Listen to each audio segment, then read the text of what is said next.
সুন্দরবন ঘুরে দেখলেন বিশ্বের ২১ দেশের ৭৫ জন সেনা কর্মকর্তা। সুন্দরবন পূর্ব বন বিভাগের কর্মজল বন্যপ্রাণী প্রজনন কেন্দ্র সহ বিভিন্ন এলাকা ঘুরে সন্তোষ প্রকাশ করেন তারা।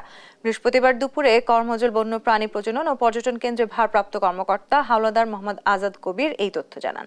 বলেন, বিশেষ প্রশিক্ষণ সফরে বুধবার Pakistan, Malaysia, Indonesia, Africa, Kuwait, Qatar ও নেপাল সহ ২১টি দেশের সেনাবাহিনীর ৭৫ জন ঊর্ধ্বতন কর্মকর্তা সুন্দরবন আসেন।